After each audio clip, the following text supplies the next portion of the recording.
श्री गणेशाय नमः। नमः संसकृताय गजाननं भूतगणादिसेवितं कपित्थजम्बोफलचारुभक्षणम् उमासुतं शोकविनाशकारकं नमामि विघ्नेश्वरपादपङ्कजम्। या कुन्देन्दुतुषारहारधवलाया शुभ्रवस्त्रावृता या वीणावरदण्डमण्डितकराया श्वेतपद्मासना या ब्रह्माच्युतशङ्करः प्रभृतिभिर्देवैः सदा वन्दिता सा मां पातु सरस्वती भगवती निःशेषजाड्यापः। शुक्लां ब्रह्मविचारसारपरमाद्यं जगद्व्यापिनीं वीणापुस्तकधारिणीम् अवध्यां जाड्यान्धकारापहां हस्ते स्फाटिकमालिकां विदधतीं पद्मासने संस्थिताम् और वन्दे तां परमेश्वरीं भगवतीं बुद्धिप्रदां शारदां। सरस्वती नमस्तुभ्यं वरदे कामरूपिणीं विद्यारंभं करिष्यामि सिद्धिर्भवतु मे सदा। सभी लोगों को नमस्कार, सुस्वागतम, नमस्कार।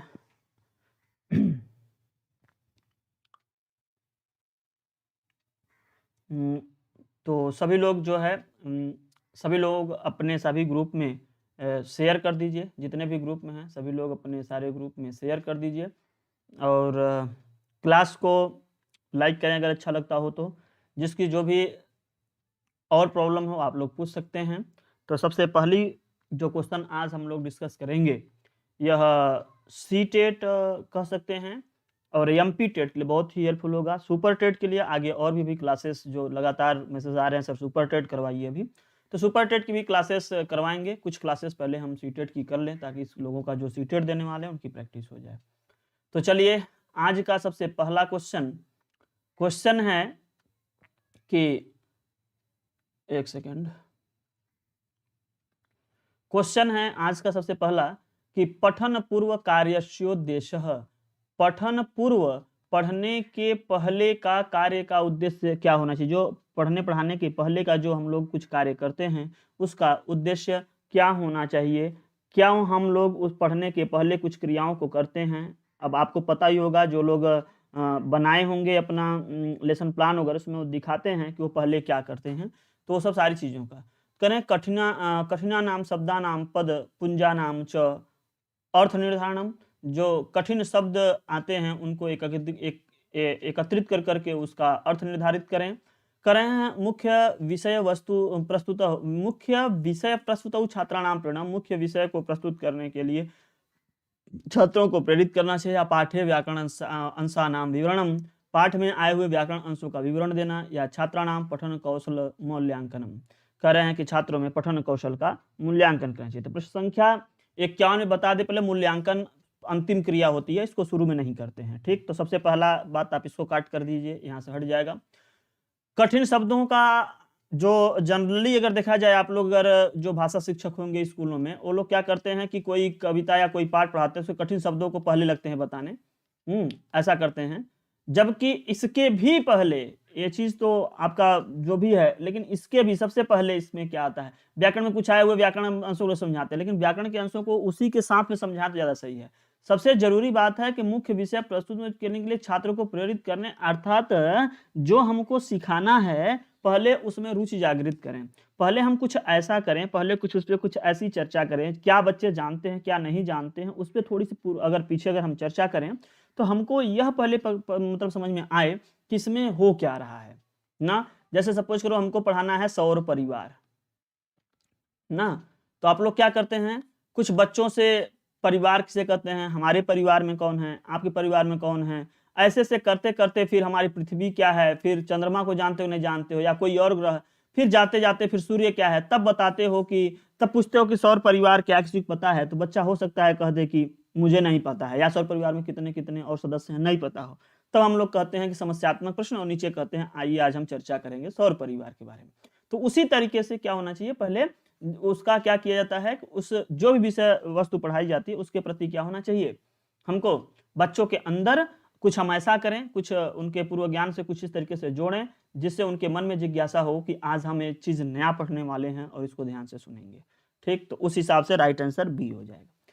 नेक्स्ट क्वेश्चन 52 का, छात्रा भाषाम अधिग्रहणन्ति एवं, छात्र लोग जो हैं वो भाषाओं का अधिग्रहण करते हैं और क्या करते हैं, आयुष्मान भव, छात्र लोग जो हैं वो भाषाओं को सीखते हैं, ठीक, समझते हैं, अधिग्रहण करते हैं और क्या करते हैं, भाषा संरचना विश्लेषणेन या भाषा साहित्य अध्ययनेन या फिर तस्याह भाषायाः वाग्मिनां विषये ज्ञान प्राप्त्याः या सहजान्तः क्रिया परिसरे भाषा प्रयोगेन। अब ये पूरे के पूरे अगर ऑप्शन को आप खंगालेंगे, देखेंगे, समझेंगे तो एक बात इसमें से 52 में निकल करके आएगा, क्या कि छात्र लोग जो है भाषा का अधिग्रहण करते हैं और उसका प्रयोग भी करते हैं ना, ये हो सकता है सहजान्तः क्रिया परिसरे। तो यह डी वाला कुछ सहज लग रहा था, लेकिन कह रहे हैं कि छात्र जो है भाषा का अधिग्रहण करते हैं एवं साहित्य का अध्ययन करते हैं। अब भाषा साहित्य का अध्ययन तो अध्ययन से जो है ये होता है ना, भाषा साहित्य के अध्ययन से, भाषा साहित्य के अध्ययन से भाषा अधिग्रहण करते हैं, यह बात होगा। एवं जो यहाँ पे लगा दिए हैं और जो अर्थ दे रहा है उसके हिसाब से तो डी हो जाता, क्या कि फिर सहज रूप से देखो जो हम सीखते हैं उसका प्रयोग करते हैं, तब तो डी हो जाता कि भाषा प्रयोगेन, लेकिन भाषा प्रयोगेन यहाँ पे तृतीया लगाए हैं प्रयोग से, तो सहज रूप से क्रिया परिसर में जो भाषा प्रयोग से, तो इसलिए यहाँ पर जो है थोड़ा ये डिसऑर्डर लग रहा है। तो इसके साथ हमको जाना पड़ेगा ये वाला जो ऑप्शन है यहाँ पे ए एवं, इसको अगर हम छोड़ के देखें कि छात्रा भाषाम अधिग्रहणन्ति, करें छात्र जो है भाषा को अधिग्रहण करते हैं, किससे, भाषा साहित्य अध्ययन से, भाषा साहित्य अध्ययन से मतलब जो साहित्य माने जो लोक कथाएं होती हैं, जो कथाएं होती हैं उसको सीखने से, जब वो लोग उसको करते रहते हैं तो उससे क्या करते हैं, धीरे धीरे वो समझते हैं, करते हैं। तो यहाँ पर यह अपर लेवल का क्लास है, 6 to 8th लेवल के क्वेश्चन है, तो इसमें इसका आंसर माना गया है बी। लोगों का विचार जाता डी तक, जैसे अगर हिंदी में लिख के आता कि छात्र भाषाओं को सीखते हैं और उसका प्रयोग करते हैं, ये हो जाता, तो यहाँ पे हो जाता। लेकिन भाषा उपयोगेन, भाषा उपयोग से, तो यहाँ पर इसलिए यहाँ पर थोड़ा सा सेट नहीं बैठ रहा था, तो फिलहाल यह बी वाले पे माना गया है, बी जो इसका राइट आंसर लिया गया है आयोग के द्वारा वो बी लिया गया, और उसका आधार वही है कि भाषा का जो अधिग्रहण है वो सीखते हैं किस तरीके, भाषा साहित्य के अध्ययन से। नेक्स्ट क्वेश्चन, यदा अध्यापिका पत्रम लेखितुम, जब अध्यापिका पत्र को लिखने के लिए गोष्ठी चर्चा अनंतरम, गोष्ठी चर्चा के बाद आदिशति, आदेश देती है, तब वह क्या करती है, अर्थात गोष्ठी चर्चा के बाद, गोष्ठी के बाद अध्यापिका क्या कर रही है, अध्यापिका क्या कर रही है गोष्ठी के बाद, पत्र लिखने के लिए कहती है, आदेश देती है कि आप गोष्ठी चर्चा मतलब जो भी है, गोष्ठी मतलब समझ रहे हो ना, 4 से 10 बालक जो भी लोग हैं, सम्मेलन कह लो, बैठ लो, पहले बातचीत कर लो, फिर उस पर क्या करो, तुमको यहाँ पर एक पत्र लिखना है। तो यह क्या है, बहुविध भाषा कौशलानि एकत्रीकरोति, पारंपरिक विधानाम अनुसरति, प्रायः छात्राणाम भ्रमम उत्पादयति, भाषा बोधने प्रत्यक्ष विधानम अनुसरति। मैं आपको बताया हूँ कि ये जो करीब 2015-16 के आसपास में 17 में जितने भी परीक्षा हुई हैं खासतौर पे संस्कृत में, तो जो वहाँ पे जो भी आयोग में बैठा हुआ व्यक्ति है उसको पता नहीं, हमको लगता है कि शायद इस बात का ज्ञान है कि लोग जो है केवल कीवर्ड देख करके टपका देते हैं, कीवर्ड देख करके ही केवल आंसर दे देते हैं, या कुछ शब्दों के माध्यम से ही केवल उत्तर दे रहे हैं। तो वहाँ पे जो क्वेश्चन बनाने वाला है वो कुछ आप देखोगे ना, तो हर विषय की हर विषय का पेपर उसकी प्रकृति से थोड़ी अलग लगती है। हर में देखोगे तो छात्र केंद्रित परीक्षा हो, छात्रों पर आधारित हो, छात्रों के हित के लिए बहुत सारी बातें हो, लेकिन इसमें जो है बहुत बार जो है टीचर की जिम्मेदारी से पर आधारित क्वेश्चन मिलते हैं देखने को। क्या मिल रहा है, जब अध्यापिका पत्र लिखने के लिए गोष्ठी चर्चा के बाद आदेश देती है, तब वह सामान्य वह अध्यापिका क्या यहाँ पर प्रश्न संख्या 53 में कौन सा सेट खाएगा, क्या बहुविध भाषा कौशलानि एकत्रीकरोति। अब सोचो अगर कोई बहुत ज्यादा सोचे तो ये भी तो सोच सकता है कि वो बहुत सारे अनेक अनेक भाषा कौशलों को एकत्रित कर रही हो, तो अध्यापिका थोड़ी ना एकत्रित करेगी, मतलब अध्यापिका को इसका क्या लेना देना। पारंपरिक विधानम अनुसरति, अब परंपरा में ऐसा होता था या नहीं होता था, अब इस चीज की जानकारी होना चाहिए। प्राय छात्राणाम, ये तो गलत, बिल्कुल गलत हो गया। भाषा बोधने प्रत्यक्ष विधानम अनुसरति, यह प्रत्यक्ष विधान है कि आप सीधे सीधे हमारे सामने बैठ कर करके अभी चर्चा कर लो, फिर उसके बाद लिख को दे दो प्रत्यक्ष रूप में, ठीक, इसको कहता है प्रत्यक्ष विधान। तो डी हो जाएगा। समझना पड़ता है, ए और डी में यहां सस्पेंशन है। मैं आपको बताया हूं कि आपका ज्ञान ऐसा होना चाहिए कि कम से कम 2 ऑप्शन तक जरूर पहुंच जाइए, फिर 2 ऑप्शन में आप सोचिए कि क्या यहाँ के लिए जरूरी है। तो यहाँ ए और डी तक जो पहुंचे हैं उनका ज्ञान लगभग सही काम कर रहा है, बस किसी एक पर स्थायित्व होने की जरूरत, स्थायी होने की जरूरत है। डी हो गया। मैं थोड़ा सा इसलिए देखो घुमा के चर्चा करता हूं ताकि जो लोग बच्चों की सोच में क्या है और जो उत्तर देने वाले की सोच में क्या है, मैं दोनों के की ओर चर्चा करने की कोशिश करता हूं, मेरी यह कोशिश रहती है। नेक्स्ट क्वेश्चन है, चित्र ही अवबोधनम अत्र परिणामकारी भवति। चित्र के द्वारा सीखना यहाँ परिणामकारी होता है, कहाँ, किसमें? शुद्ध हिंदी देखो यही होता है कि अगर संस्कृत में लिख करके दूसरे भाषा में ट्रांसलेशन करो, या ऐसा सोचो कि हिंदी में लिखो फिर इंग्लिश में ट्रांसलेशन करो, और इंग्लिश में लिखो और फिर हिंदी में ट्रांसलेशन करो, वो जितना अच्छा हिंदी में लिखा हुआ होता है उतना अच्छा इंग्लिश से हिंदी में ट्रांसलेशन वाला अच्छा नहीं होता है, वो सही बैठता नहीं है।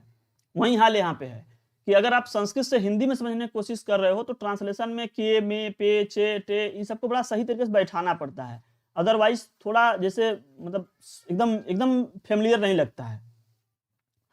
चित्र ही अवबोधनम, चित्रों के साथ में अवबोधन, अवबोधन तो यहाँ सीखना, ठीक। अब सीखने के लिए वही बात, ज्ञानार्जन करना। अब ज्ञान कहा जाए तो वो अलग समझ में आता है, शिक्षा कहा जाए तो वह अलग कहा समझ में आता है। ज्ञान अक्सर करके लोगों को लगता है कि वह कौन सा ज्ञान हो सकता है, जिसको हम लोग क्या कहते हैं, आध्यात्मिक ज्ञान। आध्यात्मिक शिक्षा नहीं बोलते हैं, आध्यात्मिक ज्ञान बोलते हैं, ठीक है।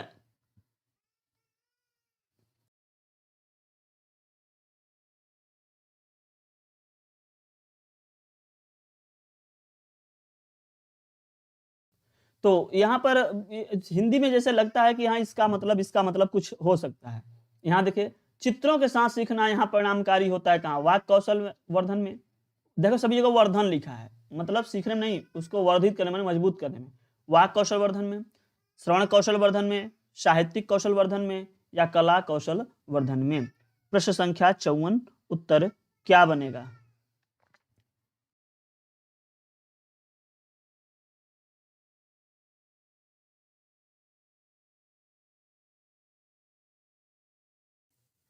तो 1 सेकंड रुकिएगा आप, थोड़ा सा बच्चा है चिल्ला रहा है। हाँ,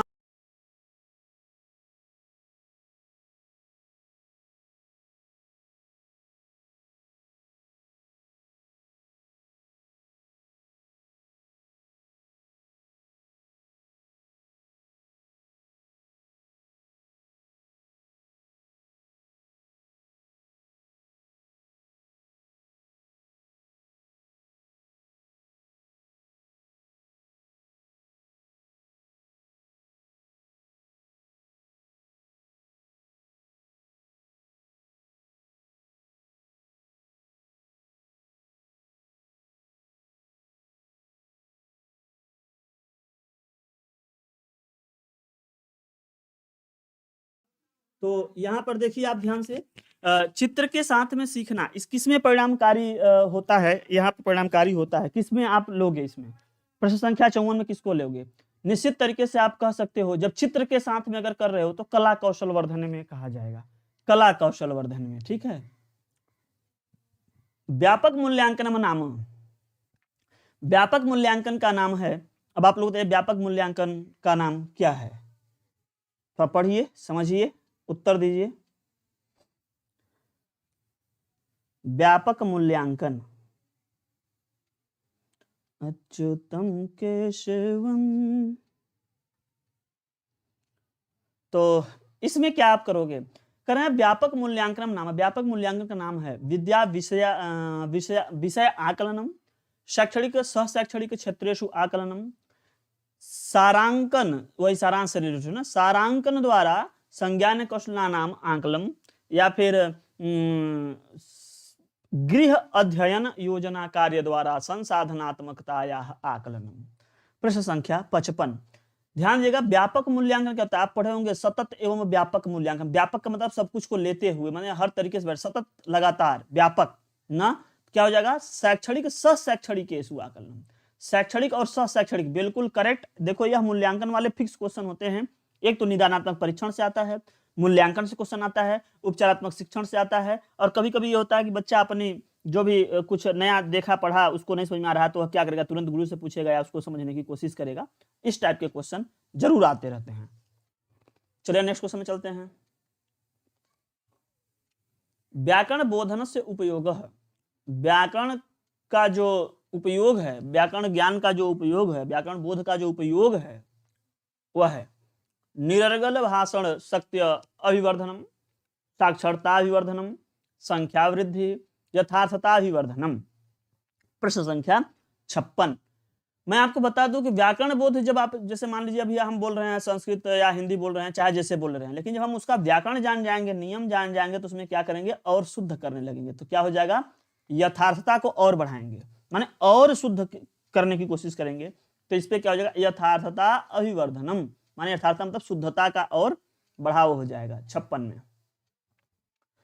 नेक्स्ट क्वेश्चन आना, समृद्ध शक्तिम समूह अस्मिन् समानो भवति। कहना है जो समृद्ध माने मिली जुली शक्ति समूह यहाँ पर समान होती है, किसमें? लिंगे वयसि च, सामाजिक स्तरे, ज्ञान कौशलयोः, ज्ञान और कौशल, आर्थिक स्तरे, आर्थिक स्तर में। तो प्रश्न संख्या 57, उत्तर क्या होना चाहिए?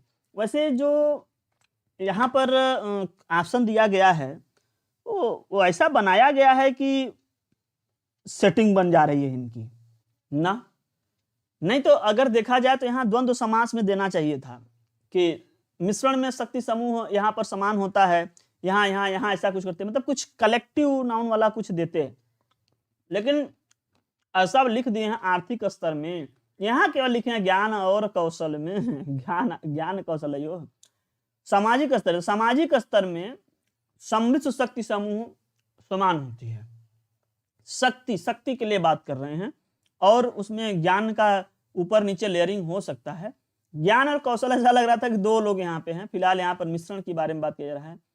लिंग में अगर कोई कहे कि लिंग भी लिंग भेदभाव ना किया जाए उस तरीके से होता है, लेकिन लिंग वयसी चल, लिंग और जो वयसी का क्या मतलब यहाँ पर निकलेगा? मतलब एक विशेष कुछ अलग चीज है जिसको हम अलग कर करके देखते हैं, ठीक है, वो यहाँ पर अलग बात है। तो ये चीज भी नहीं, सामाजिक स्तर में प्रश्न संख्या 57 में करेक्ट होगा कि सामाजिक स्तर में समृद्ध शक्ति समूह क्या होती है? समान होती है, अर्थात मिली जुली को हम एक सबका समान मानते हैं। जैसे मान लीजिए कि 10 लोग मिलकर के किसी काम को किए हैं, 10 लोग मिलकर करके कोई काम किए हैं, तो अब उसमें 10 को बराबर हिस्सेदारी मिलेगी, उसका लाभ या नुकसान जो भी होगा 10 को बराबर मिलेगी। इस तरीके के लिए यहाँ पर यह बता रहे हैं। हम बताए हैं कि सीधे चाइल्ड सेंटर्ड पे बात कम करते हैं संस्कृत वाले, जितने भी बने थे, पुराना क्वेश्चन निकाल के देखो, इसीलिए लोग भ्रमित हो जाते हैं।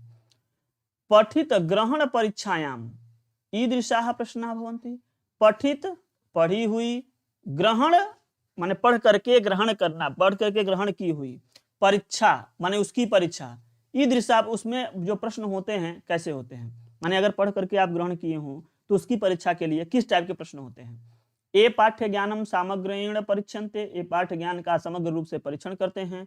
ए छात्रान निर्दोषाणि उत्तराणि लेखितुम प्रोत्साहयन्ति, ए छात्र, देखो प्रोत्साहन तो लगा दिए, लेकिन यहाँ क्या लगा दिए कि ये छात्रों से निर्दोषाणि मतलब बिना किसी गलती के उत्तर देने के लिए प्रोत्साहित करेंगे। अब बिल्कुल एकदम एग्जैक्टली प्रोत्साहित तो ठीक है, लेकिन एग्जैक्टली करेक्ट वाली बात, इससे अच्छा कुछ देख लेते हैं। पढ़ करके ग्रहण किए हुए बातों का परीक्षा करना है, जो पढ़ करके ग्रहण किया गया उसकी परीक्षण में। ये अवधारणेन साकम माने यह अवधारणा के साथ साथ अनुमानम व्याख्यानम मूल्यांकनम च परीक्षन्ते, माने अनुमान व्याख्यान और मूल्यांकन का भी परीक्षण करते हैं, माने कुछ ज्यादा नहीं है। अब नहीं समझ में आ रहा है?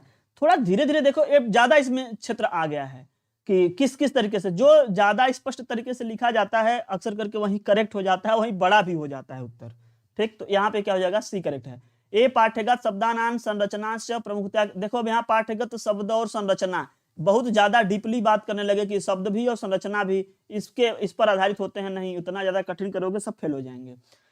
समग्रेण परीक्षण थे, ये पाठ्य ज्ञान को समग्र रूप से परीक्षा करते हैं, इसको भी नहीं माना गया है। निर्दोष रहित, मतलब देखो प्रोत्साहन शब्द मिला लेकिन यह गलत रहा, क्योंकि यह कहें कि बिना दोष के उत्तर लिखने के लिए प्रोत्साहित करेंगे, ऐसा यहाँ प्रोत्साहन नहीं किया जाता है। यहाँ करें कि अवधारणा के साथ साथ अनुमान और व्याख्या का मूल्यांकन का परीक्षण किया जाता है पठित ग्रहण परीक्षा में, यानी पढ़ करके जो ग्रहण किया गया उसमें ना, कि इसकी कॉन्सेप्ट क्या है। अवधारणा मतलब कॉन्सेप्ट, अवधारणा को अंग्रेजी में कहते हैं कॉन्सेप्ट, ठीक है। कॉन्सेप्ट और उसका एक्सप्लेनेशन, वो जो हम समझा रहे हैं वो बच्चा उसको किस तरीके से समझ रहा है और वो उसको एक्सप्लेन कितना कर पा रहा है, उस बात का। कई बार आप देखोगे कि इसका हिंदी या अंग्रेजी रूपांतरण में अगर क्वेश्चन रहता है तो कुछ वो अलग प्रभावशाली रहता है।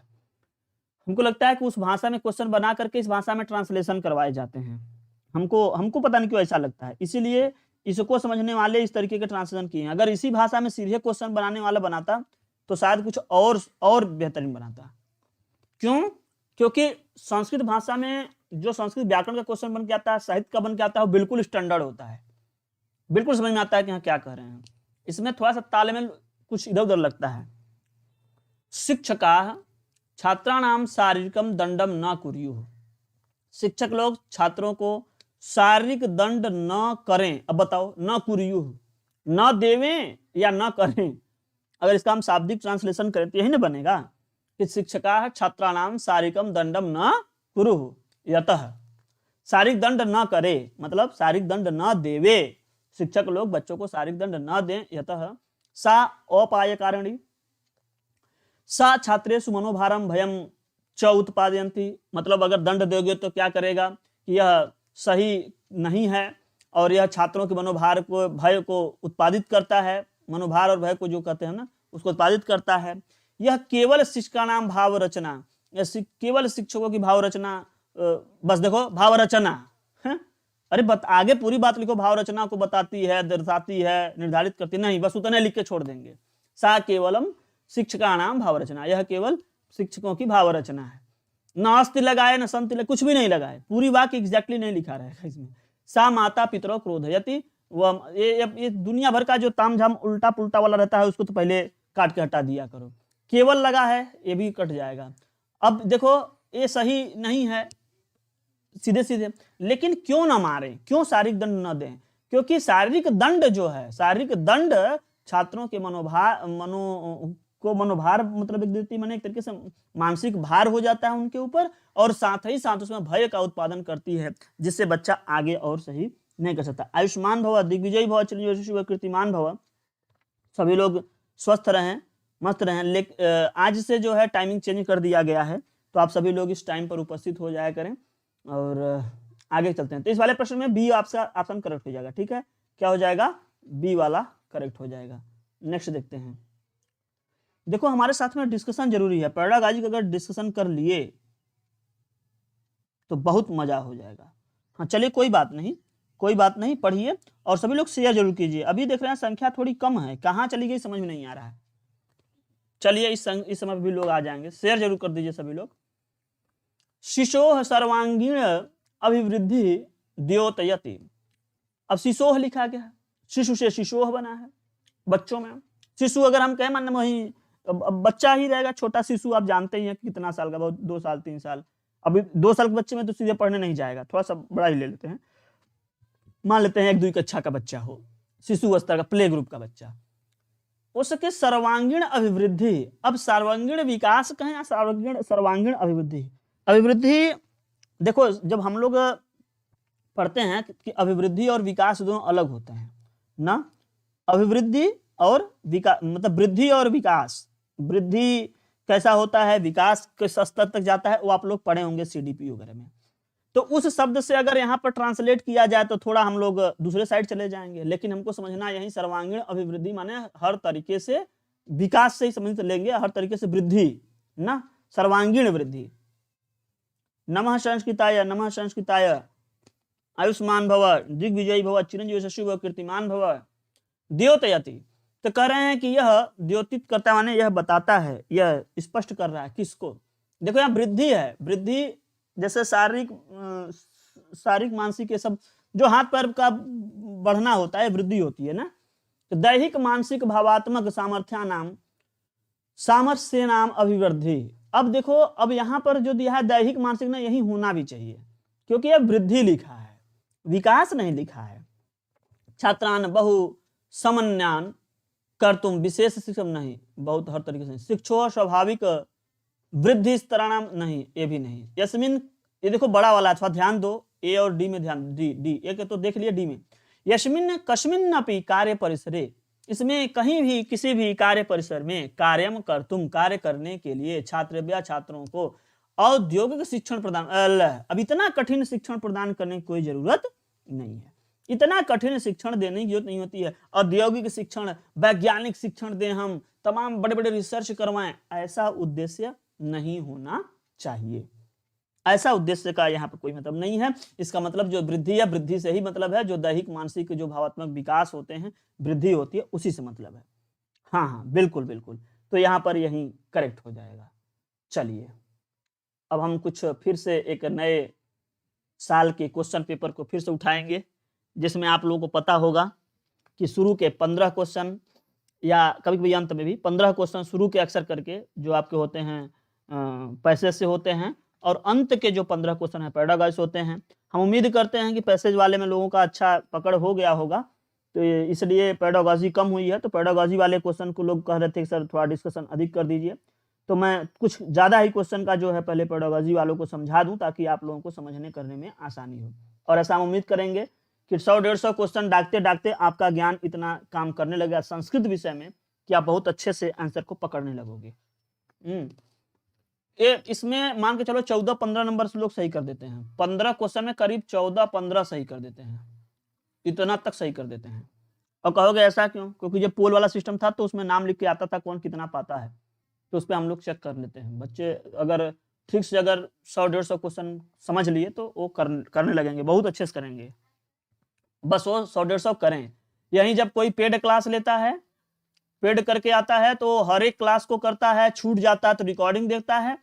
और वहीं जब यहाँ पे यूट्यूब पर हम लोग फ्री क्लास देते हैं तो इसको कोई देखा नहीं देखा, 10 मिनट देखा, 20 मिनट देखा, भाग जाता है। और कुछ लोग ये सोचते हैं कि हमारे पास तो पेड नहीं है, हम नहीं पढ़ पा रहे हैं, हम कैसे पढ़ें। अरे महापुरुष, यही चीज है, वो गलत कुछ भी नहीं पढ़ा रहे हैं हम। हमारे स्वभाव से आप लोग परिचित ना हुए हों तो परिचित हो जाएंगे, जो है वही करेंगे, ठीक है ना। हाँ कोई बात नहीं, हाँ पकौड़े जरूर बनाते रहो, पकौड़े बनाओ खाओ। तो कुल मिला जुला करके हम लोग क्या करेंगे, तमाम प्रश्नों को करते हैं और उसमें कोई दिक्कत नहीं है। पेड क्लास, ए क्लास, ओ क्लास में हम सर नहीं, अरे है जहाँ भी पढ़ रहे पढ़ते रहो। और हमारी जो पेड क्लास अभी अपने पूरे ऐप पे चल रही है, उस पर जा करके सभी लोग ले सकते हैं। अभी नए नए जो है तमाम ऑफर बताए जा रहे हैं, और अभी आप लोगों को फिर से बता दिया जाएगा। हाँ तो पेडागॉजी पे ही तो काम कर रहे हैं। सर्वाधिकम समीचीनम विकल्पम चित्वा निम्नलिखित प्रश्नानाम उत्तरम देता। मैं गारंटी के साथ कर रहा हूं कि पैसेज और पेडागॉजी सीटेट का वही बच्चा कर पाता है जो संस्कृत में अनुवाद जानता हो। और अनुवाद वही जानता है जो पढ़ेगा, जो कहानियों को पढ़ेगा संस्कृत में, जो श्लोकों को पढ़ेगा। और इसमें से हम ये देखते हैं कि 90% बच्चे ऐसे होते हैं जो कभी भी कोई कहानी को पढ़ना पसंद नहीं करते हैं, कभी कोई श्लोक वगैरह नहीं पढ़ना पसंद करते हैं, अनुवाद पढ़ना पसंद नहीं करते हैं। ऐसे ही बच्चों का संस्कृत का सीटेट में पेपर गड़बड़ होता है, क्योंकि वो पढ़ करके समझे नहीं पाते हैं कि है क्या है। जे समझ जाएं काम बन जाए, समझ ही नहीं पाते हैं। चलिए आगे देखते हैं। सर्वाधिकम समीचीनम विकल्पम चित्वा निम्नलिखित प्रश्नानाम उत्तरम दीयताम। सर्वाधिक समीचीन विकल्प को चुन कर करके जो सटीक उत्तर रहे, इसमें से सर्वाधिक समीचीन जो उत्तर रहे उसको आपको करने हैं। तो लेख लघु वर्तते चेत तृतीय पुरुषे पूर्णयतु विना अप्रस्तुत वाचा अध्वन्यात्मक रीत्या तथा अतार्किक रीत्या पूर्णयतु। कह रहे हैं कि लेख लघु वर्तते, एक लघु लेख में माने छोटा लेख में बताया जाता है कि तृतीय पुरुष पूर्णयतु बिना, तृतीय पुरुषेषु तीसरे पुरुष के पूरा करने के बिना ही, ध्यान देना, अप्रस्तुत वाचा माने प्रस्तुत वचन न हो, अध्वन्यात्मक मतलब ध्वनि के रीति में माने ध्वनि के फॉर्म में न हो, अतार्किक रीत्या पुण्यतु मतलब बिना तर्क से ही दिया जा रहा है। अब बताओ वह किस में होता है? समाचार पत्र लेखन में होता है, वर्गीकृत प्रकरण में, विज्ञप्ति या प्रतिवेदन। तो जो लोग सीबीएसई बोर्ड की एनसीईआरटी पढ़े होंगे, यूपी बोर्ड में तो कम हम देखे थे, इसके बारे में चर्चा हुआ है, 9-10 की किताब पढ़ रहे होंगे, उसमें इन तीनों के बारे में तीनों चारों बारे में आता है कि विज्ञप्ति क्या होता है, प्रतिवेदन क्या होता है, समाचार पत्र लेखन क्या होता है। अर्थात पत्र लेखन वाला जो चैप्टर पढ़े होंगे उनको यह सब शब्दावली वहां पर देखने को मिली होगी। ध्यान दीजिएगा, कहा जाता है कि उसको प्रतिवेदन कहा जाता है। क्या कहा जाता है? प्रतिवेदन ना, समाचार पत्र नहीं कहा जाता है। उसमें बहुत सारे एडिटिंग वाले रहते हैं, कह रहे हैं कि समाचार पत्र और विज्ञप्ति, इसमें भी तो ध्वनि नहीं होती है, विज्ञप्ति आती है तो प्रतिवेदन होता है। प्रतिवेदन एक टाइप का लेटर ही होता है। ध्यान दीजिएगा, जब उसको आप 9 या 10 की एनसीईआरटी के हिंदी के लास्ट में देखोगे, वहीं पे लिखा है, अंग्रेजी में भी लिखा है। तो प्रतिवेदन क्या होता है जाके पढ़िएगा, उसमें आएगा। विज्ञप्ति क्या होती है, वो एडवर्टाइजमेंट वगैरह में, उसमें तो आपका ध्वनि का भी यूज किया जा सकता है। प्रतिवेदन में ऐसा कह रहे हैं, ठीक है। तो डी, इसको याद कर लीजिएगा। यह क्वेश्चन हमको लोअर क्लास से नहीं लगता है, हमको लगता है कि वहीं से उठाया गया है। एक ये भी क्वेश्चन जो है, वक्ता एक वक्ता दो, इसमें एक ठो पूरा का पूरा सेंटेंस ही समझ में नहीं आता है, और चूंकि वही गड़बड़ है इसलिए समझ में नहीं आता है। करें वक्ता एक, तव माता गृहम इदानीम पर्यंतम आगतवती वा। अब ये जो आगतवती है ना, स्त्रीलिंग किया गया है, वा माने या।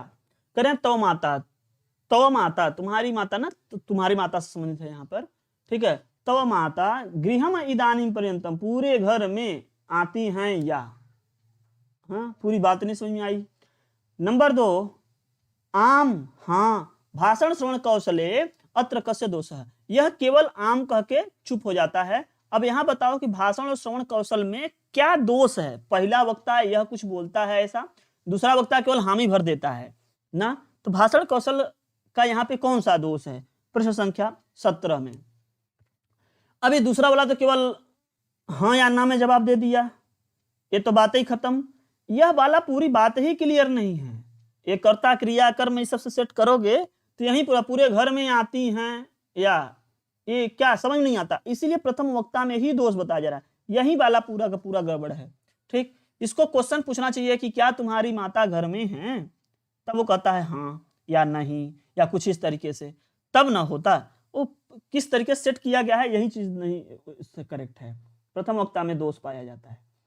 संख्या 18, लेखन समय संलग्नशील। ध्यान दीजिएगा, वो क्वेश्चन दोबारा आया भी नहीं है, वह क्वेश्चन दोबारा आया भी नहीं है। मैं कई बार कई साल का पेपर मैंने देखा उठा करके, और बहुत कई साल का पेपर हम लोग अलग अलग टेट में करवाए, लेकिन उस क्वेश्चन से समझ कुछ और क्वेश्चन नहीं आया कि किस तरीका। अरे ग्रामेटिकली शुद्धि करवा लिए होते, कारक वाला शुद्ध करवा लिए होते, या लिंग संबंधी शुद्ध करवा लिए होते, या कहने के तरकीब कितने प्रकार के होते हैं उस पे बना के शुद्ध करवा दी। थोड़ा उटपटांग सा क्वेश्चन ही बन गया है वो। आगे देखेगा, लेखन समय संलग्नशील क्रम एकम। करें क्रम में एकम, लेखन समय लिखते वक्त में संलग्न मतलब अगर लिखते वक्त में जो चीज आप जो प्रोसेस आप लगाते हो उसका एक क्रम होगा, उसमें एक है, माने उसी लेखन वाले क्रम में क्या है, उपसर्ग, उक्ति, उपवृत्तम या विशेषणम। अब कोई इसको बहुत बुद्धि लगाएगा तो ज्यादा गलत करेगा, कम लगाएगा तो कम हो पाएगा। माने लिखते समय में किस, अब इस प्रश्न का जो सही सार्थक अर्थ होना चाहिए, जो हम आपको बता दे रहे हैं यहाँ पर, कि लिखते वक्त में कौन सा ऐसा शब्द है या कौन सा इसमें से टर्म है जिसके क्रम पर विशेष ध्यान देना जरूरी है। वैसे क्रम पे तो उपसर्ग का भी होना जरूरी है कि क्रिया के पहले ही आना चाहिए, तो यह भी हो जाता। हमको तो ये भी लगता है, उक्ति और वृत्तम तो छोड़ दो, वो वृत्तम लिखते वक्त में आता है, ये भी लिखते वक्त में आता है, ये भी लिखते वक्त में आता है, ये भी, लेकिन विशेषण को यहाँ पर लिखा गया है। अब यहाँ पर उपसर्ग अक्सर कर करके उपसर्ग वाले जो क्रिया होते हैं उसको एक ही मान लिया गया, क्रिया के साथ में जो उपसर्ग लग जाते हैं उसको एक ही मान लिया गया, लेकिन जो विशेषण अलग टर्म है, एक अलग पद है, यह जो है जिसकी विशेषता बताई जाती है जस्ट उसके पहले आता है ना। तो इसलिए इस वाले को करें कि यह संलग्न क्रम मतलब एकदम जस्ट लगा हुआ क्रम के साथ रहे। जबकि उपसर्ग यहाँ पे एक है, अगर कुछ लोग कुछ ज्यादा बुद्धि का प्रयोग करें तो ये भी कह सकते हैं कि गुरुजी इसका भी क्रम निर्धारित होना चाहिए, कि जैसे अगर हम बात करें कि किसी क्रिया के या शब्द के पहले ही यह उपसर्ग लगता है, उसके बाद में नहीं लगता है ना, ऐसा। तो एक भ्रांति यहाँ पर एक बार हमको भी हुई थी कि अगर क्रम की बात करें तो ये भी, लेकिन ऐसा देखा गया कि यह जो क्रिया के साथ है, जैसे अधिगच्छति या आगच्छति, तो यह आगच्छति जो है ना एक ही में रहता है, तो इस कोई इसका आगच्छति यह एक ही में रहता है, तो यह गच्छति या ऐसा कुछ लिखा नहीं जा सकता। तो यह एक तो इसमें चिपका ही है, इसका कोई दिक्कत ही नहीं है। लेकिन अगर यहाँ पर विशेषण लगाना हो तो अब विशेषण एक अलग पद से हो जाएगा, सन ही आगच्छति, धीरे धीरे आता है, या फिर आगच्छति सन से नहीं होता, सन ही आगच्छति। आप हिंदी में देखिए, धीरे धीरे आता है, धीरे धीरे जाता है ना, तो जाता है धीरे धीरे ऐसा प्रयोग नहीं किया जाता है।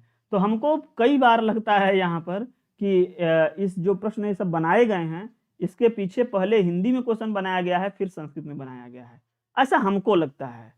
सीधे संस्कृत वाले संस्कृत में नहीं बनाए हैं। अब आप कहोगे सर किसी में बनाया गया हो उससे क्या मतलब, वो वही समझ सकता है जो सही भाषा को जानने वाला है, कि अगर अंग्रेजी में लिख के हिंदी में ट्रांसलेट करें या हिंदी में लिख के अंग्रेजी में ट्रांसलेट करें, क्या उसमें अंतर नहीं आता है? बहुत आता है। और ऐसा आप लोग नहीं जानते होंगे तो 2013 के आसपास जब बहुत विवाद हुआ था यूपीएससी को लेकर करके हिंदी भाषा में, जाके सुनेंगे तो समझ में आ जाएगा। वहीं आ जाएगा कि मेरा सिर चक्कर खा रहा है, my head is eating the circles, my head is eating the circles, ऐसा कर दें, या माई हेड हम लगे नहीं चलेगा, my head eating the circles. अब सर्कल क्या होता है? तस्तरी, चक्कर खा रहा है। अरे इसको सीधे सीधे बनेगा I have an headache, I have an headache, headache है मतलब सिर दर्द कर रहा है, चक्कर खा रहा है। तो अब वो यहाँ पे चक्कर खिलाओगे तो शाब्दिक रूप में खिलाओगे तो ऐसा आ जाएगा। तो इसके अनुवाद में और उसके अनुवाद में जो होता है थोड़ा अलग हो जाता है, भाव का अनुवाद होना चाहिए। अक्षरशः अनुवाद में कई बार क्या हो जाता है, गलत हो जाता है। इसीलिए थोड़ा सा कहीं हमको भी उटपटांग सा लगता है कि इसका हिंदी सही नहीं बन पा रहा है, दिमाग में सेट नहीं हो पा रहा है, लेकिन समझना पड़ेगा धीरे धीरे। और साहित्य में और ग्रामर का देखोगे तो सटीक आता है, क्योंकि वो उसी में बनता है। नटा नाम सुक्त समूह वाचक पदम, नटा नाम लो। अब नटा नाम एक होते हैं नट, नटो में, अब नटोन में, अब नट का क्या मतलब है? और हम कहें नाटका नाम, वो दूसरा है, नाटका नाम, नाटकों में, इस तरीके का बात आएगा। अब या तो इसको छापने में वास्तव में उसको नटा नाम ही संबोधित कर रहे हो, या तो फिर नाटका नाम होना चाहिए, यहाँ पर वो पहले से छप गया है विभाग के द्वारा, इसलिए सभी जगह नटा नाम ही देखने को मिलता है। इसका अर्थ वहीं से होता है, नाटकों में ही। सुक्त समूह वाचक पद है पात्र का, जो जितने पात्र होते हैं उन्हीं के द्वारा वह सुक्त समूह कहे जाते हैं। सुक्त या उक्त, सुक्त या उक्ति, ठीक है, आ जाता है, ठीक है। सुक्ति या उक्ति जो होती है ना, वो पात्रों के द्वारा ही अध्यापक के द्वारा बनाया जाता है। समूह या जनपद ऐसा कुछ नहीं। देखो सब ऑप्शन का कोई जैसे लगता है तालमेल नहीं बैठ रहा है।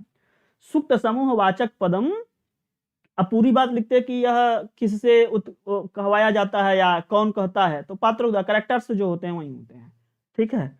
यही कहें नटा नाम सुक्त समूह वाचक पदम पात्र, बस इतने से ही वो लोग बात अपनी समझ जाते हैं। लेकिन हम लोग इसलिए नहीं समझ रहे हैं, क्यों पता है? क्योंकि हम लोग पहले संस्कृत रूप से बढ़ते बढ़ते नहीं आए हैं। पहले हम लोग हिंदी या अंग्रेजी में खूब आए हैं, दिमाग इधर लगाए हैं, अब संस्कृत की ओर बढ़ रहे हैं, इसलिए थोड़ा सा उटपटांग लग रहा है। कहीं कहीं तो हमको लगता है पूरी वाक्य वह नहीं पूरा हुआ। जैसे देखो इसमें सूर्य ग्रहणम कदा भविष्यति, अयम प्रश्न, सूर्य ग्रहण कब होता है कि कब होगा, आप बताओ। भविष्यति लिखा है, कब होगा या कब होता है? अब इसमें पूछ दिया जाए कि यह किस काल का है, तो क्या बताओगे इसमें किस काल का है? कहीं कहीं बुद्धिमान जन कह दिए कि यह वर्तमान काल में है, और वर्तमान काल पता नहीं कैसे कह दिए, जबकि यह साफ साफ चलता है, इसका रूप ही भवति भवतः भवंती रहता, तब वर्तमान काल कहते हैं हम। यहाँ भविष्यति लगा है, भविष्यति भविष्यतः भविष्यन्ति भविष्यसि भविष्यतः, तो सीधे सीधे तो यह क्या हो गया है? तो यहाँ पे स्पष्ट दिख रहा है कि यह भविष्यत काल का है, ठीक। हाँ, अजब गजब आंसर तो लग ही रहा है। कुछ किताब में इसका उत्तर वर्तमान काल डाल दिया गया। तो हम सोचिए कहीं ऐसा तो नहीं जैसे अंग्रेजी में होता है कहीं कहीं कि स्टैंडर्ड ट्रूथ हो, ये हो वो हो, तो इसके साथ में इसका ना इसका प्रयोग होता है। क्या संस्कृत में भी तो ऐसा नहीं होता है कि सूर्य ग्रहण होता है, कब होगा या कब होता है ऐसा लिख दें? फिर हम कहे ना ना ये बात गलत है, वहां मिस्टेक किया ही गया है। और बड़े अच्छे से एक्सप्लेनेशन भी लिखा गया था, याद नहीं है किस पुस्तक में मैं पढ़ा था, लेकिन यह वहां पे गलत लिखा था। यह भविष्य काल का ही होना चाहिए, क्योंकि हम सीधे सीधे यह क्रिया को देख रहे हैं। ऐसा कोई नियम तो मैंने नहीं पढ़ा कि इस नियम के तहत में अगर ऐसा कंडीशन रहे तो यह क्रिया रहेगा फिर भी यह वर्तमान काल हो जाए, ऐसा तो हमने नहीं देखा। ठीक, तो हम तो यहाँ पे डी की पक्ष में थे, डी ही की पक्ष में रहेंगे। जिसके किसी किताब में अगर सी छपा हो तो एक बार बताइएगा, शायद अरिहंत में या किसी यूथ में। देखो हम लोग भी बहुत सारी किताबों को पढ़ते रहते हैं, और लोग पढ़े चाहे ना पढ़े, लेकिन हम तो जरूर पढ़ते रहते हैं। हम बहुत पढ़ते रहते हैं, एनालिसिस करते रहते हैं, ताकि बहुत सारी चीज़ों को समझें तब जगह। बिना पढ़े कैसे ज्ञान होगा? कोई ऐसा मशीन थोड़ी ना कि रात भर सोए सुबह कुछ भी क्वेश्चन आएगा तो कर लोगे। बहुत सारे प्रश्नों को, उत्तरों को बड़ा समझना पड़ता है, देखना पड़ता है। एक से अगर न पचे दूसरे में देखो, तीसरे में पूछो, ऐसा। ठीक है। हाँ, आज भी सूर्य ग्रहण है, कुछ कुछ एरियाज में आज दिखाई देंगे ना। आगे देखते हैं। राष्ट्रीय पाठचर्या रूपरेखा। अच्छा, एनसीएफ वगैरह से बहुत कम सी क्वेश्चन आए हैं, कभी कभी आए हैं चौमुखी के अनुसार या इनके या फिर पीआईए के अनुसार, एक आध क्वेश्चन, नहीं बहुत ज्यादा संस्कृत में कम आए हैं। और भी आए हैं 6 से 8 वाले में। करें 3 1 4 उसका नंबर है, जो रूल नियम नंबर है, तीसरे अध्याय पहला, ये सब 1.4 नियम लोग सब क्या है। इसके रिकमेंडेशन प्रबोध के अनुसार विद्यालयों में पठन लेखने विशेषम अवधानम न आवश्यकम। लो, अब इस क्वेश्चन को समझाना थोड़ा हमारे लिए एक तरीके से उल्टी गंगा बहाने जैसा होगा, ध्यान से समझना। कह रहे हैं कि इस रिकमेंडेशन के अनुसार पढ़ने लिखने के विषय में अवधानम न आवश्यकम माने ज्यादा ध्यान। अब ध्यान देना, एक है यहाँ अवधान, एक होता है व्यवधान। तो व्यवधान नहीं अवधान, अवधान यहाँ सीधे सीधे ध्यान है लिख देते।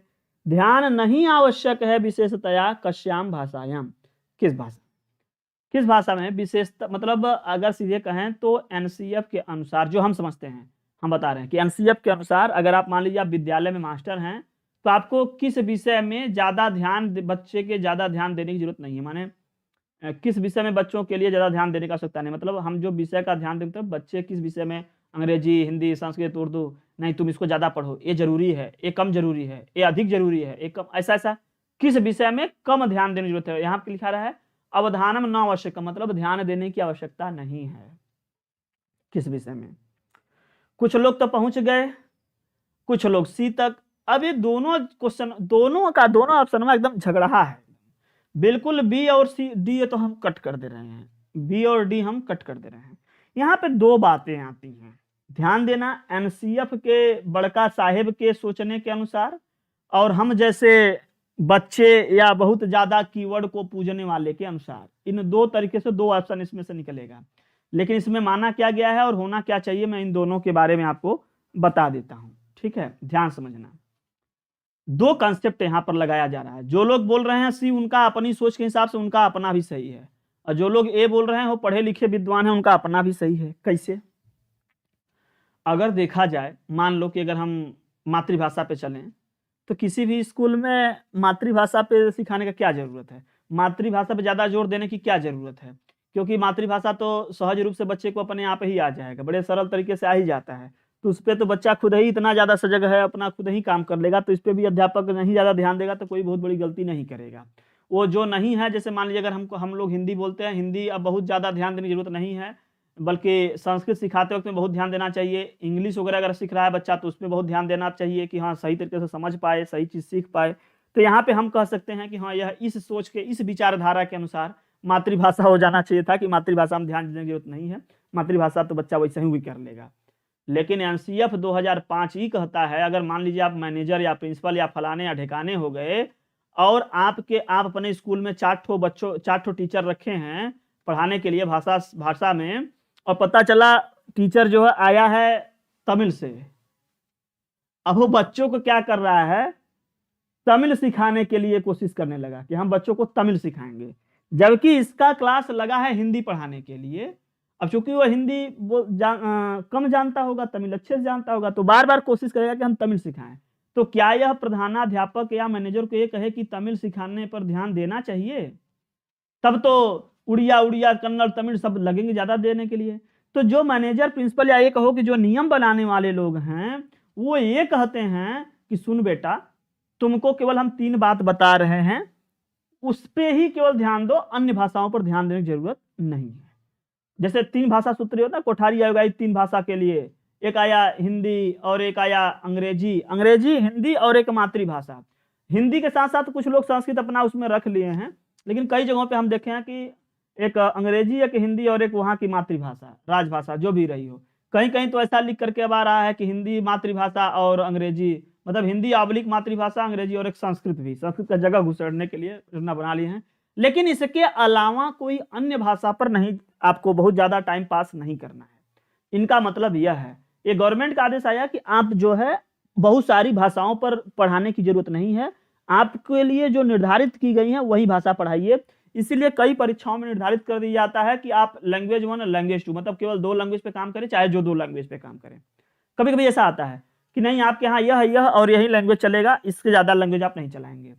तो इसका मतलब इनका यह है कि हम बच्चों को बहुत ज्यादा भाषाओं को सिखाने के चक्कर में नहीं पढ़ना है, अन्य विदेशी भाषाओं के चक्कर में नहीं पढ़ना है, बल्कि जो निर्धारित किया गया उन्हीं में पढ़ना है। और निर्धारित वाले मातृभाषा आ जाती है। तो ये दोनों सोच के अनुसार लोग अपना अपना उत्तर किए। लेकिन इसका अन्य विदेशी भाषाओं, अगर मान लीजिए आप मातृभाषा में बात कर रहे हैं, तो क्या इसका मतलब आप विदेशी भाषाओं को सपोर्ट करवाएंगे इतना तगड़ा? बहुत सारी विदेशी भाषाओं को, अन्य विदेशी भाषाओं को, माने अन्य विदेशी भाषा मतलब बहुत सारी भाषाएं आ जाती हैं। तो ऐसा यहाँ पे एक मतलब जिम्मेदार आदमी होने की वजह से कहा जाए कि बहुत सारी भाषाओं के चक्कर में नहीं पढ़ना है, जो 1-2 भाषा निर्धारित है उसी पे काम करिए, ए करेक्ट हो जाएगा। दोनों सोच में बता दिया कि जो लोग सी बताए हैं ओ की किस लिए बताए हैं, और जो मैं अभी बताया हूँ ए ओ किस सोच के अनुसार बताया गया है।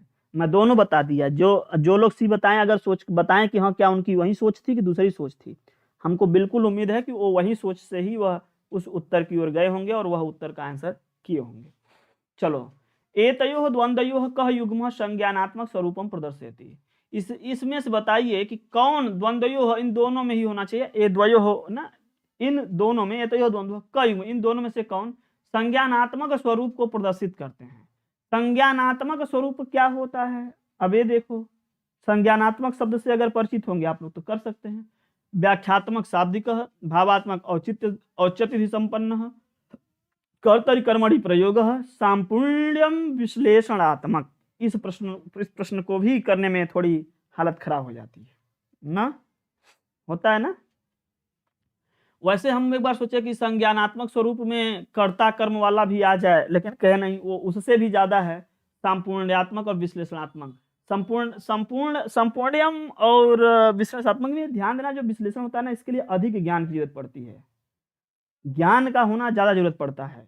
ये विश्लेषण के लिए आपके पास कई तरकीब होनी चाहिए, कई आइडिया होने चाहिए कि आप उसको अलग अलग तरीके से उसको एक्सप्लेन कर सकें। ठीक है, नहीं ये डी वाले को माना गया। ठीक है, डी को लो, कुछ पढ़ो समझो, कुछ सीखते चलो, कुछ रटते चलो, कुछ लिखते चलो, ऐसा लिए बनाया गया। भाषा अवगमने पर ये ध्यान देना, यह 6 to 8th लेवल का क्वेश्चन पेपर में करवा रहा हूँ। ठीक, थोड़ा इसलिए टफ आया है, प्राइमरी लेवल में थोड़ा सा सरल आ जाता है, तो घबराने की बात नहीं है, आप दोनों लेवल के लिए बिल्कुल तैयार हैं, बहुत ज्यादा अंतर नहीं होता है। भाषा अवगमने परीक्षणे च पत्राधारः पोर्टफोलियो इदम इधर से। देखो एक दिन आया था कि भाषा अधिगमन परीक्षण का जो पोर्टफोलियो है वह क्या निर्देशित करता है, क्या उसमें ये सेम ऑप्शन नहीं थे, ऑप्शन बिल्कुल अलग थे। जबकि हिंदी में हम देखें, अगर क्वेश्चन रिपीट करता है तो उसका ऑप्शन और रिपीट कर जाता है। संस्कृत में ऐसा नहीं है, वो बार बार डिजाइन करते हैं। प्रत्यवधौ शिक्षकेन कृत विद्यार्थी स्वभाव लेख, काल काले लेखन परीक्षा, मौखिक परीक्षा, विद्यार्थी नाम अवगमन अभिवृद्धि सूचकम काल संगम निश्चित काल। हाँ देखो यहाँ पे निश्चित काल में अवगमन अभिवृद्धि के लिए जो सूचक होता है ना, उसका कार्य संग्रहण विद्यार्थियों का, यह होता है पोर्टफोलियो। यह भाषा अवगमन परीक्षण का जो पोर्टफोलियो है, जो विभाग है, वह इसको बताती है। ठीक है, आयुष्मान भव, दिग्विजय भव, चिरंजीव यशस्वी भव, कीर्तिमान भव। भाषा सीखने का जो और परीक्षण का जो भी है, इसका जो पोर्टफोलियो कैसे जो विभाग है, उसका नाम, उसका वह किधर इशारा करती है, किसको निर्देशित करती है, माने किससे संबंधित है, विद्यार्थियों के अवगमन अभिवृद्धि, माने जो सीखे हैं उसमें कितनी वृद्धि है उसकी सूचना के संदर्भ में कार्य संग्रहण निश्चित समय समय पर जो हुआ है उसका विभाग कहा जाता है, कितना सीख पाया बच्चा। अब लो, एक ये शब्द आ गया, इसको ध्यान से समझो, अंग्रेजी में डिकोडिंग और संस्कृत में विसंज्ञाया है। लो, विसंज्ञाया को अगर हम डिकोडिंग कहें तो डिकोडिंग का तो जल्दी समझ में आ जाता है कि पढ़ते वक्त में डिकोडिंग का क्या मतलब है। डिकोडिंग एक होता है कोडिंग, होता है डिकोडिंग। कोडिंग में बहुत सारे इन्फॉर्मेशन को लॉक किया जाता है, डिकोडिंग में उस संकेत या उस चीज को देकर करके हम लोग क्या करते हैं उसको समझ पाते हैं, माने थोड़े से ही पूरी बात को हम लोग अलग से समझ लेते हैं। तो क्या होना चाहिए, मतलब इसके लिए इसमें जो डिकोडिंग होता है उसमें अब बताओ क्या होता है, विदेश भाषा अवगमन, विदेशी भाषा का अवगमन, एलसीटी मध्य प्रयुक्त श्रेया। अब ये एलसीटी क्या है, कौन सा टेक्नोलॉजी है भाई, एलसीटी कौन सी टेक्नोलॉजी है, लिसनिंग और कम्युनिकेशन वाली टेक्नोलॉजी है यहाँ पे, ठीक है, सुनना और संप्रेषण वाला के मध्य में प्रतिक्रिया, डिकोडिंग का इतना याद अच्छा नहीं। कुछ समस्या समाधानम कर तुम, अरे यहाँ पे कैठ हो गया, ये बी वाला यहाँ पे होना ही नहीं चाहिए, देखो आगे से बी आ गया होगा कहीं इधर। करें विश्लेषण कर तुम अवगंतुम च, विश्लेषण करने के लिए और समझने के लिए डिकोडिंग किया जाता है।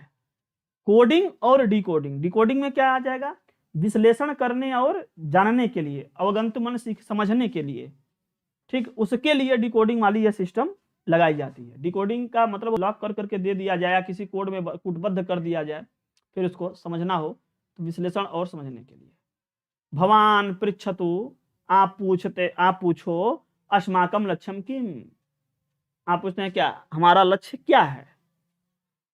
अहम एकेन पदेन उत्तरम वदामि, हम एक पद में केवल उत्तर देते हैं, विजय, इस प्रकार का प्रश्न है। लो, मतलब आप हमसे पूछते हैं कि आपका लक्ष्य क्या है, और मैं एक लाइन में एक शब्द में उत्तर दिया, क्या, एक पद में, विजय। यह किस प्रकार का है, यहाँ पे देखो जो सहज पीछे था ना, यहाँ पे लिख दो सहज। यह रीति युक्त है प्रश्न, या सहज है, या विवरणात्मक है, या आलंकारिक है। तो सबसे पहली बात कि यह आलंकारिक कैसे हो पाएगी, इसमें कौन अलंकार है, बहुत ज्यादा विवरण नहीं दिया तो विवरणात्मक भी नहीं होगा। अब ये रीति युक्त माने परंपरागत तरीके से वैसे ही है, या सहज है, इसमें से आप क्या कहोगे, तो हमको लगता है सहज कहना ज्यादा सही है, ठीक, सहज कहना ज्यादा सही है। रीति युक्त वाले में कुछ ऐसा भी होता है ना कि हमारा लक्ष्य विजय है, हमारा लक्ष्य क्या है, हमारा जी श्रीमान जी मेरा लक्ष्य विजय है, जी श्रीमान जी, फलान श्रीमान जी, ऐसा बोलना। तो हमको लगता है वो परंपरागत उससे सिखाया जाता है बच्चों को, कुछ भी उत्तर दो, तुम्हारा क्या नाम है, श्रीमान जी मेरा नाम फलाना है। तुम्हारे पिताजी का क्या नाम है, श्रीमान जी हमारे पिताजी का नाम यह है ना, यह मतलब दो तो नहीं, फलाने हैं। आपके माताजी का क्या नाम है, श्रीमान जी, माने परंपरागत मतलब एक पैटर्न में दे रहा है उत्तर ना। हाँ बिल्कुल, तो इसमें क्या होना चाहिए, सहज ही ज्यादा करेक्ट यहाँ पे अप्रोप्रिएट आंसर होगा, जो सुटेबल इसको कहते हैं। 26 नंबर में एक सहयात्री कह गवाक्ष समीपे आसीन। अब देखो, अब गवाक्ष से, अब ये गवाक्ष किसी को पता नहीं होगा गवाक्ष माने क्या होता है, ठीक, कभी कभी यही क्वेश्चन बन के आ जाता है कि निम्नलिखित में से इसका हिंदी अर्थ क्या होगा, इसका केवल गवाक्ष, या फिर इसको संस्कृत में क्या कहते हैं, या इस संस्कृत शब्द का सिनोनिम से पर्यायवाची और क्या होगा, इस तरीके के शब्दावली लिख करके आ जाता है। एक सहयात्री कह, एक सहयात्री माने एक सहयात्री मतलब जो साथ में चलने वाला यात्री होता है। गवाक्ष समीपे आसीन, गवाक्ष मतलब खिड़की के, खिड़की मतलब झरोखा जिसको बोलते हैं, इसका शुद्ध हिंदी बनेगा झरोखा। जो लोग राजस्थान में गए होंगे और वहां पे देखे होंगे हवा महल, तो उसमें तमाम झरोखे बने हैं ना, झरोखा जहाँ से हवा आता है, हम लोग जनरली गांव में खिड़की कह लेते हैं, हालांकि अब खिड़की थोड़ी और लंबी चौड़ी बनने लगी। एक सहयात्री का गवाक्ष समीपे आसीन, एक जो सहयात्री हुआ गवाक्ष के मतलब खिड़की के समीप बैठा है। भवान आप न गवाक्षम पीतुम इच्छति, क्या आप गवाक्षम पीतुम इच्छति मतलब वहां बैठना चाहते हैं, इसका मतलब वहां बैठ के हवा पीना चाहते हैं, इसका मतलब वहां हवा लेना चाहते हैं। इसके लिए भवान तम कथम अनुरोधम करोति, तो किस तरीके से आप उससे अनुरोध करते हैं, ठीक, आप उससे किस तरीके से अनुरोध करोगे कि भैया हम थोड़ा हवा या फिर फलाने आप भी हवा ले लीजिए, हमको हवा ले लीजिए, या किसी और को बैठाने की अगर रिक्वेस्ट करनी तो कैसे करेंगे? भवता गवाक्षाम पिहितुम शक्यते वा, गवाक्षम मम कृते पिहितु, कृपया गवाक्षम पिहितु, गवाक्षम पिहितु शक्यते वा। प्रश्न संख्या 26। ढेर परंपरागत के तरीके से लोग यहाँ पे सोचते हैं, एक नॉर्मली सोच लेते हैं। अब उससे पूछ रहे हैं भवता गवाक्षम पिहितुम शक्यते वा, क्या ऐसा कर सकते हैं? ध्यान देना, क्वेश्चन मार्क यहां बना है, यहां नहीं लगा है। जो लोग कृपया के साथ जा रहे हैं यहां क्वेश्चन मार्क के नहीं लगा है। कृपया यह लीजिए, अब यह लीजिए तो पूछने की कोई बात नहीं है, इसलिए यह कट गया। जब दो कट गया तो गवाक्षम पिहितुम शक्यते वा या भवता आप ना, भवता भवती आप पढ़े होंगे। तो यहाँ पर ए वाला जरा सही हो गया, यहाँ पर इससे अच्छा ए वाला करेक्ट है, तो ए हो जाएगा राइट आंसर। सी तो कहाँ हो जाएगा? कृपया लगाओगे, लेकिन यहाँ पूछने के लिए कह रहा है, अनुरोध करोगे कुछ कहने के लिए, कृपया। अच्छा, अनुरोध करने में अभी हो जाता है हाँ, कि कृपया गवाक्ष लीजिए, मतलब हवा लीजिए, या खिड़की तरफ बैठ जाइए, ऐसा भी हो सकता है। क्या आप वहां बैठ सकते हैं? क्या आप वहां बैठ सकते हैं? इसलिए ये पे चला गया है। सी वाले पर लोगों का दिमाग जाता है कृपया शब्द की वजह से ना, कृपया आप ये ले लीजिए, इतना रिक्वेस्ट मैंने अनुरोध, हालांकि यहाँ पे कहा गया है, अनुरोध का मतलब ही हो जाता है रिक्वेस्ट, लेकिन अब यहाँ पर कहा गया उसको किस तरीके से, भगवान तम कथम, किस तरीके से अनुरोध करेंगे, तो इस तरीके से कहा गया है कि इस तरीके से होंगे, ठीक है। हालांकि यहाँ पे एक तरीके से आदेशात्मक हो गया ना, आदेशात्मक हो गया कि उसका मन न ले तो क्या करोगे जबरदस्ती। संभाषण मिदम पठतु, देखो कुछ मैं कठिन अभी इसलिए ले रहा हूं ताकि सरल कठिन सब देख लो आप लोग, आगे फिर सरल सरल मिलेगा। बहुत आगे जब आप 17, 16, 17, 18 के आसपास आएंगे तो इतना ज्यादा कठिन झेलने वाला नहीं है, तब तक आपका ज्ञान भी मजबूत हो जाएगा। संभाषण मिदम पठतु, संभाषण मिदम, इस संभाषण को पढ़ो।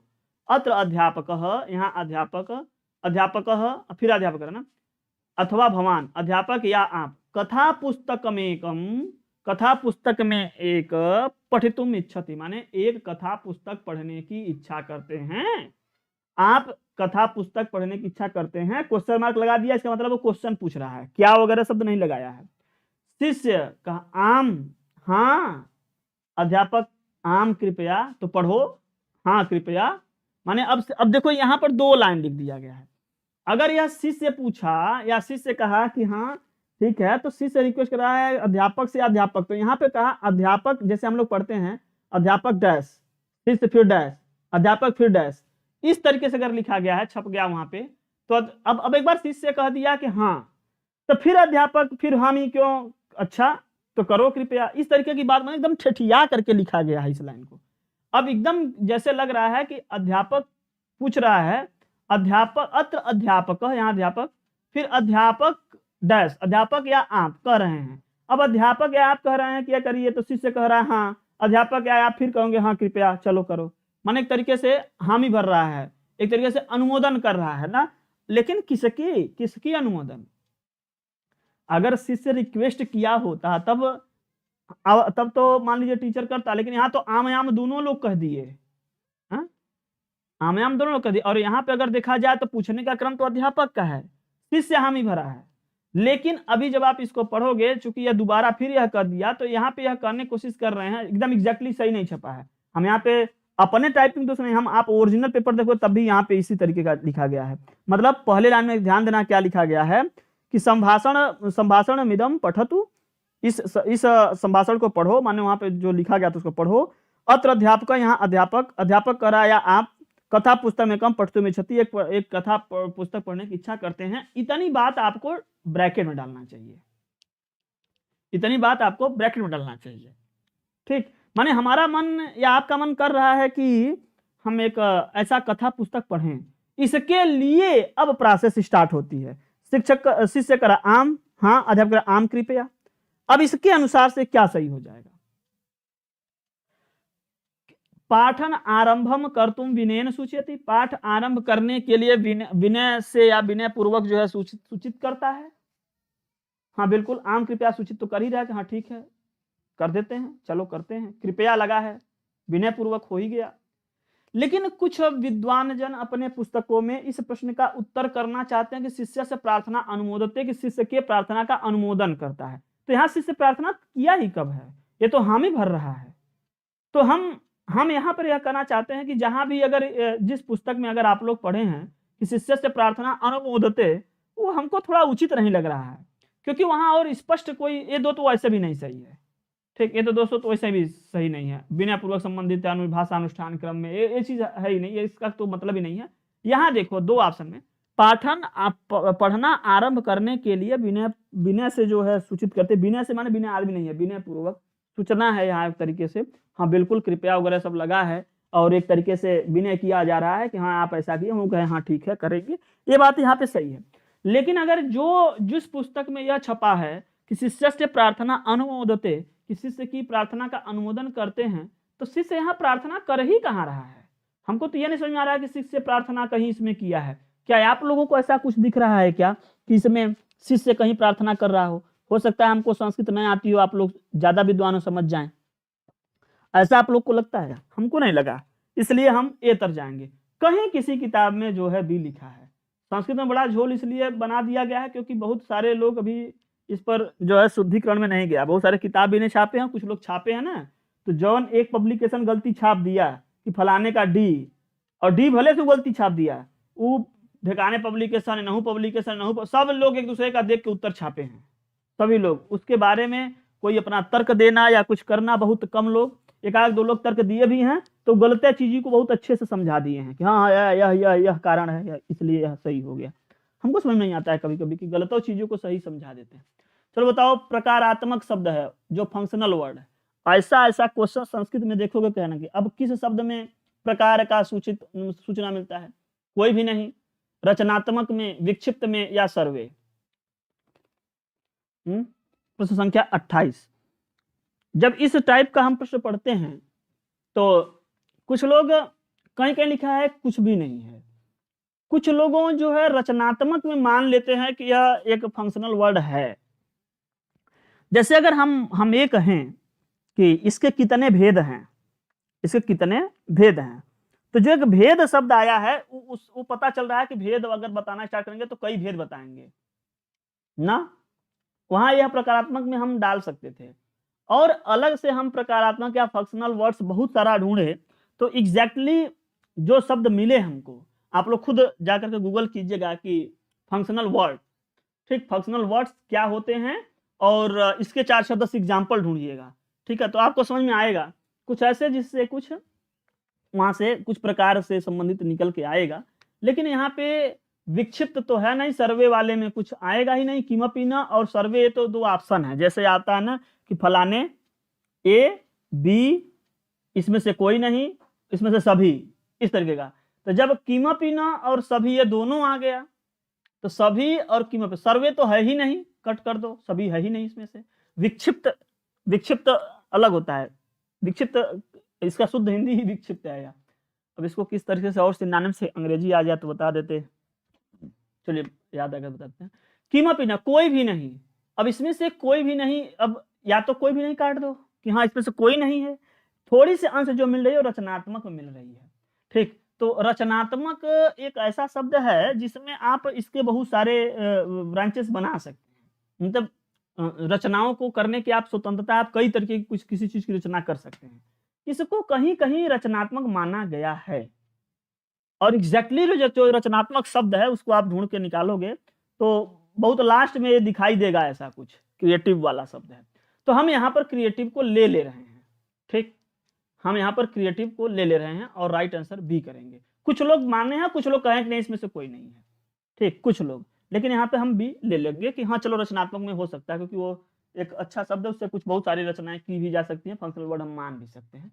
अगर आपको ढूंढना हो तो आप गूगल जरूर कीजिएगा फंक्शनल वर्ड्स और कुछ एग्जाम्पल, ठीक है, तो उसको हाँ उसको थोड़ा सा दिमाग में कुछ सीखने को मिल रहा है तो उसको सीख लो। जैसे उस दिन हम बताए थे ना सवेग परिसर्पण क्या है, जो सूचनाएं सही न रहे, जो उससे संबंधित न सूचनाएं उसको छोड़ देना ही सवेग परिसर्पण है, तो इसको हम पढ़ लिए, याद हो गया। इसी तरीके से आप लोग भी कुछ पढ़िए, समझिए, याद कीजिए। एक दो क्वेश्चन और, अध्ययन स्वयं में विशेषण पदम। अब देखो विशेषण पदम को आप लोग यहाँ पर एडजेक्टिव वगैरह कुछ नहीं कहा गया, मॉडिफायर कहा गया। क्या कहा गया? मॉडिफायर। जब हम लोग विशेषण पढ़ते हैं सीधे आता है एडजेक्टिव।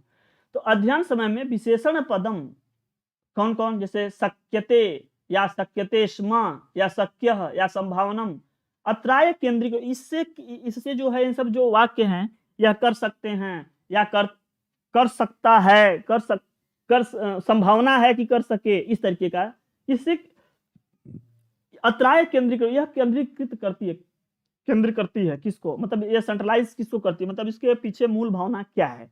प्रश्न संख्या 29 में क्या है इसका भाई, तेषाम वाक्यात्मकम स्थानम तेषाम अयम पूर्व पदार्थम, पूर्व पद का अर्थ तो है नहीं, संदर्भानुगुणम अर्थम, हाँ संदर्भ के अनुसार उसके गुण और उसके अर्थ, ये कह सकते हो कि कोई भी बात अगर कुछ बताई जाए एग्जैक्टली उसमें यह कारण न बताया जाए तो उससे आप कंक्लूजन निकाल सकते हो कि हाँ इसमें यह हो सकता है, इसका मतलब उस संदर्भ के अनुसार उसमें क्या हो सकता है, क्या अर्थ हो सकता है, उसका आप लोग यहाँ पर अंदाज लगा रहे हैं। तो इसके अनुसार जो है यह सी वाला करेक्ट हो जाएगा। ठीक, उस वाक्य के अनुसार एग्जैक्टली स्थान पे हम दूसरा शब्द रख देते सर्वनाम जैसा, तो ये तो एग्जैक्टली रिजल्ट दे देता है। तेषामयम उनकी जगह पे यह या मैं या कुछ, तो यहाँ पर ये भी सही नहीं है, एग्जैक्टली आंसर दे रहा है, लेकिन यहाँ शक्यते संभावना अगर दर्शा रहा है, इसका मतलब उस संदर्भ के अनुसार उसके गुणों पर आधारित या उसके गुण अर्थों पर यह क्या हो जाएगा, आधारित हो जाएगा, सी करेक्ट। एक लास्ट क्वेश्चन, पत्रवाहक एकादश वादने पत्रम वितरितवान, पत्रवाहक एकादश वादने माने 11 बजे मान लो, पत्र को क्या करता है, वितरितवान, ध्यान देना यहाँ वितरितवान लिखा है और यहाँ लिखा है पत्रवाहकेन, यहाँ प्रथमा में यहाँ तृतीया में, इसका मतलब सीधे सीधे हम क्या कर सकते हैं, क्या तो कर्मवाच्य कर्तृवाच्य और कर्म में वाच्य परिवर्तन का यहाँ पर अलग बात है। एकादश वादने पत्रम वितरितम, पत्रवाहक के द्वारा एकादश वादने माने 11 बजे पत्र वितरित किया गया। ऊपरी दत्तयो द्वयो होना चाहिए, ऊपरी द्वयो, अच्छा ऊपरी दत्तयो द्वयो, ऊपर दिए गए दोनों वाक्यों में भेदम स्पष्टीकर्तुम, भेद स्पष्टीकरण के लिए छात्राणाम अवधानार्थम उपयुक्तम अस्ति, छात्रों को ध्यान देने के लिए क्या उपयोगी होना चाहिए, क्रियापद परिवर्तन, कर्तरी प्रयोग अभ्यास, पद प्रयोग अभ्यास, नाम पद कर्म पदस्य च स्थानम वाक्य द्वये नियोजनम। तो प्रश्न संख्या 30 में क्या कहोगे। अब यहाँ पर देखा जाए तो पत्रवाहक पत्रवाहक एकादश वादने वितरितवान वितरितम, इन दोनों पद का क्या हुआ है, अलग अलग प्रयोग किया गया है। अगर हम केवल कहें कर्तरी प्रयोग अभ्यास, हालांकि वाच्य का ही चेंजिंग है यहाँ पे, अगर हम केवल कहें कर्तरी प्रयोग तो केवल कर्ता का प्रयोग तो नहीं किया गया, कर्तरी का कहने का मतलब ये इंडिकेट कर रहे हैं कि कर्ता से संबंधित केवल, तो कर्ता ही केवल थोड़ी चेंज हो रहा है, कर्तृवाच्य कर्मवाच्य माने वाच्य पूर्वतम में चल रहा है। क्रिया के परिवर्तन यहाँ देखो वितरितवान वितरितम, ये भी क्रिया का परिवर्तन, लेकिन किस नियम के तहत, कैसे, तो हम कह सकते हैं पूरी नियम जो है पद प्रयोग प्रभेद, कह रहे हैं कि जब पदों का जो प्रयोग किया गया उसके अनुसार जो भेद हुआ है वह है, हालांकि ध्यान देना यहाँ पे प्रथमा और यहाँ पे तृतीया में यह बदल रहा है, एग्जैक्टली कोई एक शब्द नहीं लिखे, नाम पद के स्थान, नाम पद और कर्म पद के स्थान पर दोनों वाक्य का नियोजन किया गया है। अब दोनों को हटा करके तो नहीं किया गया है, दोनों में नाम जो है यहाँ पे हम कह सकते हैं पत्रवाहक या पत्रवाहकेन है, यहाँ पे कुछ सस्पेंशन मिल रहा था, तो ये सब सारी चीजों को एक मतलब वही बात ना कि फलाने पूरा तरीके से दोषी भी नहीं है, फलाने पूरा तरीके से हट भी नहीं रहे हैं, तो इसके संदर्भ में एक जो एक सटीक मतलब कह सकते हैं कि एक निर्धारित अर्थ तक पहुंचे, तो यहाँ तक कह रहे हैं कि पद प्रयोग प्रभेद है कि भाई उस पद के प्रयोग की वजह से यहाँ पर यह वाला रूप बदल गया है और कुछ नहीं। ठीक, क्योंकि और यहाँ पे पत्रम पत्रम सब कुछ सही है, यहाँ वितरितवान वितरितम, अगर हम इसको हम कहें कि नहीं कर्मवाच्य कर्मवाच्य कर्तृवाच्य में, तो यहाँ वितरितवान वाला जो रूप है ये भी बदल जाएगा, वो ये वाला चलने लगेगा तो भी एग्जैक्टली पूरा नहीं है, तो हम कह सकते हैं कि इसके पद के प्रयोग से ही यहाँ पर यह परिवर्तन हुआ है, तो सी वाले को हम राइट ले लेंगे। तो आज के लिए यह डिस्कशन इतना ही रहा, आप लोग प्रैक्टिस करते रहें, समझते रहें। सबसे बड़ी बात है कि आप संस्कृत के साथ में कुछ समय दें, संस्कृत में जब आप कुछ समय देंगे निश्चित तरीके से यह साहित्य वालों को भी बहुत परेशान करती है, व्याकरण वालों को भी बहुत परेशान करती है, समय देंगे तो आपको क्वेश्चन करने का एक तजुर्बा मिल जाएगा, एक ये चीज पता चल जाएगा कि हमको क्या चीज देखना है, किस आधार पे हम प्रश्न का उत्तर कर रहे हैं। ठीक है, तो इस तरीकों को अगर आप ध्यान दोगे निश्चित तरीके से आप अच्छा क्वेश्चन कर पाओगे। स्टार्टिंग किए हो इसलिए अभी 2-3 दिन में थोड़ा सा अभी आप रम रहे होंगे, और उसके बाद देखोगे कुछ समय के बाद में हम इतना एक्सप्लेनेशन कर देते हैं कि फिर हर पॉइंट जो मुझको जहाँ तक लगता है किस किस सोच पर यह हुआ है वो सारे सोच को मैं आप लोगों के सामने रखना चाहता हूँ कि इस सोच के आधार पर यह आप देखोगे कि सीडीपी वाली मूल पेडागॉजी यहाँ पर इतना नहीं लग रहा है। सीडीपी वाला जो आप देखते हो कि लिंग भेद, बच्चा कार्य समूह में सीखता है, छात्र केंद्रित शिक्षा, इस तरीके के क्वेश्चन संस्कृत में एग्जैक्टली नहीं आ रहा है। इसीलिए हम थोड़ा इस तरीके से क्वेश्चन पे ही हम लोग चर्चा करेंगे और इसके बाद में कुछ जो परंपरागत तरीके से जो चीज़ें हैं उस पर भी ध्यान जरूरी है, तो उस पर भी हम करवा देंगे, क्योंकि कभी कभी 2-4 क्वेश्चन परंपरागत पूछ ले जाते हैं, पाठ्य पुस्तक विधि, ये विधि, वो विधि, ठीक है, तमाम शिक्षण सिद्धांतों से क्वेश्चन पूछ ले जाते हैं, नाटक शिक्षण विधि से, अनुवाद शिक्षण विधि से, उससे कभी कभी क्वेश्चन पूछ ले जाते हैं, 2 क्वेश्चन उससे भी आ जाते हैं, तो इसलिए उसको भी पढ़ाना जरूरी है। और उधर से राजस्थान में खूब क्वेश्चन आता है, उन सब जो बिल्कुल सिस्टमेटिक तरीके से, और ये सब तो क्वेश्चन करते पढ़ते ज्ञानात्मक टाइप क्वेश्चन है, जितना पढ़ोगे उतने तरीके से आ जाए। तो चलिए फिर मिलते हैं नेक्स्ट क्लास में। Thanks for watching. जय हिंद। लिसन कैसे